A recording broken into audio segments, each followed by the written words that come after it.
Assalamualaikum warahmatullahi wabarakatuh.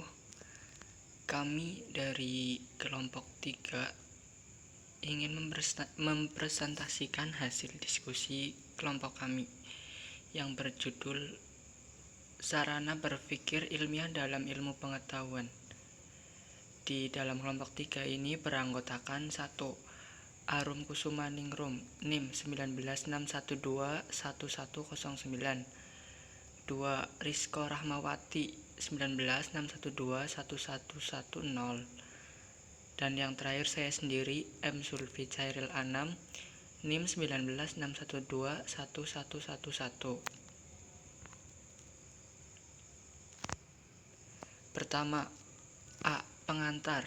Menurut Plato, Aristoteles berpikir adalah bicara dengan dirinya sendiri di dalam batin untuk mempertimbangkan, merenungkan, menganalisa, membuktikan sesuatu, menunjukkan alasan-alasan, menarik kesimpulan, meneliti suatu jalan pikiran, mencari berbagai hal yang berhubungan satu sama lain, mengapa atau untuk apa sesuatu terjadi, serta membahas suatu realitas.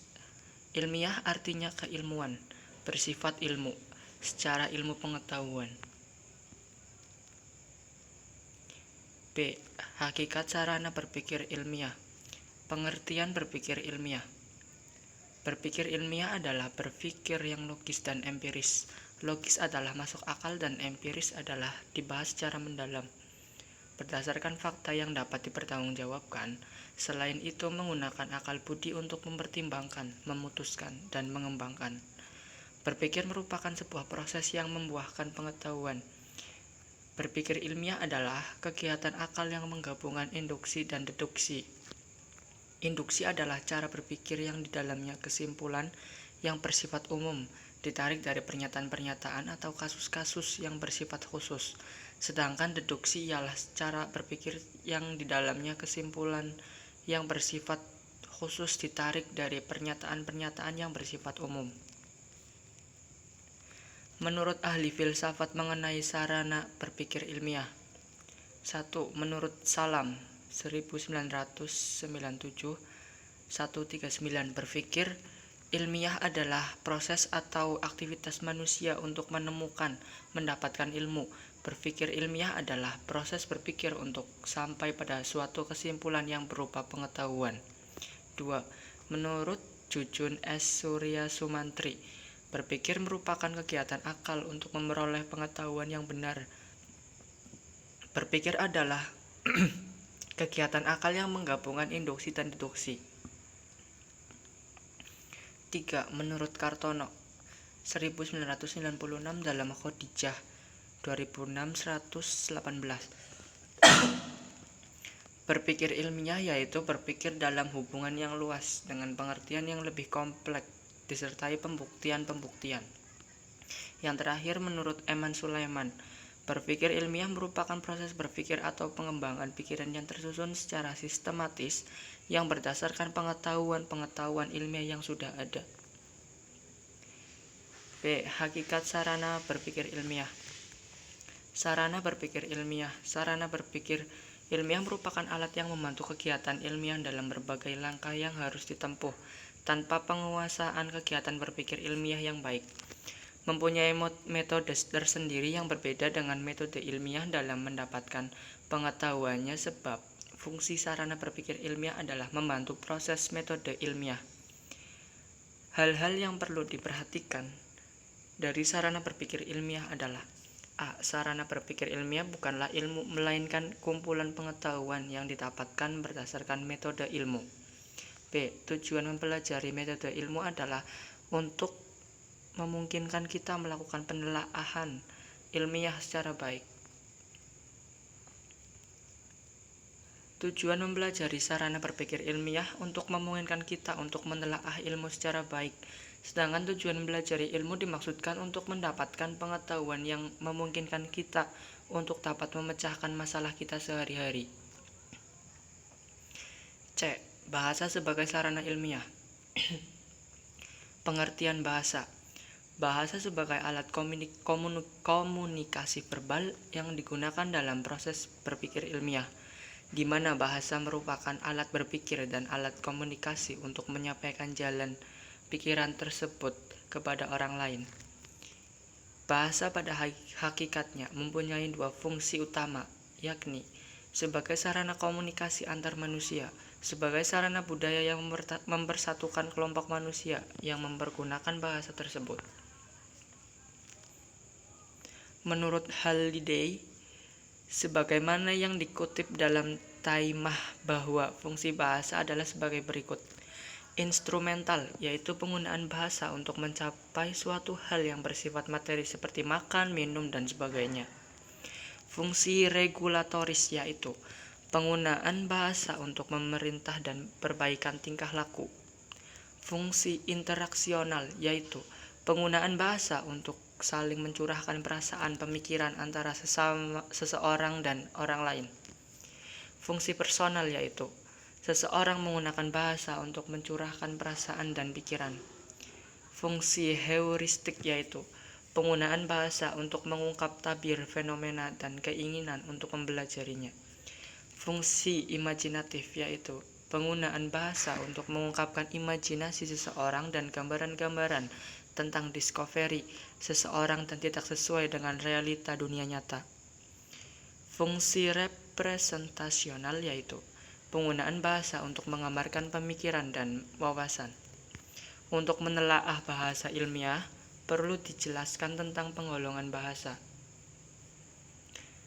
Adapun ciri-ciri bahasa diantaranya yaitu sistematis, artinya memiliki pola dan aturan.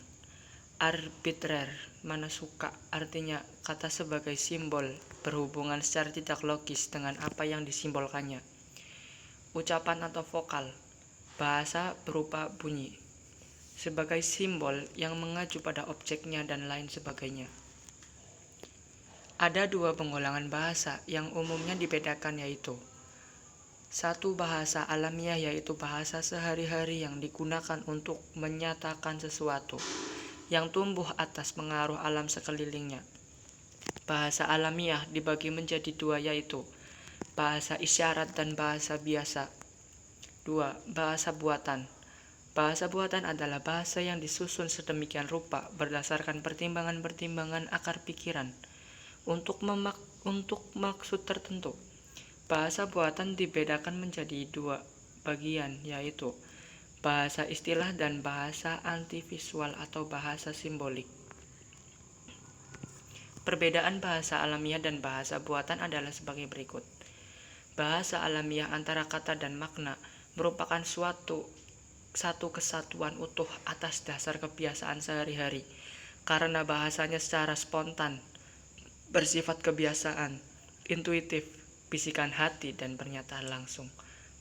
Bahasa buatan antara istilah dan konsep merupakan satu kesatuan bersifat relatif, atas dasar pemikiran akal, karena bahasanya berdasarkan pemikiran, sekehendak hati, diskursif, logika, luas arti, dan pernyataan tidak langsung.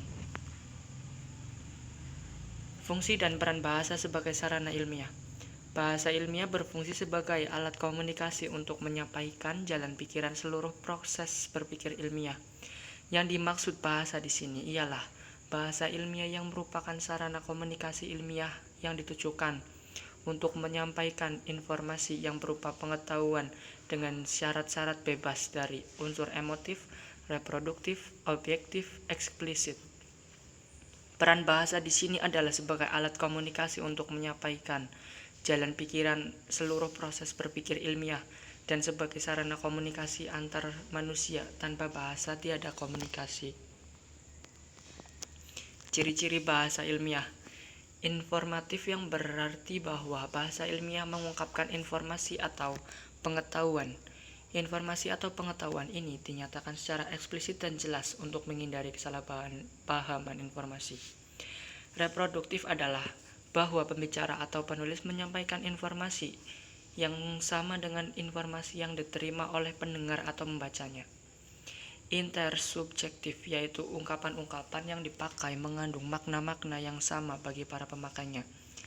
Antiseptik berarti bahwa bahasa ilmiah itu objektif dan tidak memuat unsur emotif, kendati pun pada kenyataannya Unsur emotif ini sulit dilepaskan dari unsur informatif. Kelemahan bahasa. Kelemahan bahasa dalam menghambat komunikasi ilmiah yaitu peranan bahasa yang multifungsi. Artinya komunikasi ilmiah hanya menginginkan penyampaian buah pikiran atau penalaran saja, sedangkan bahasa verbal harus menggunakan unsur emotif, afektif, dan simbolik. Arti yang tidak jelas dan eksak yang dikandung oleh kata-kata yang membangun bahasa. Konotasi yang bersifat emosional. Nah, sekian dari kelompok kami. Bila ada salah dan kekurangannya mohon dimaafkan. Wassalamualaikum warahmatullahi wabarakatuh.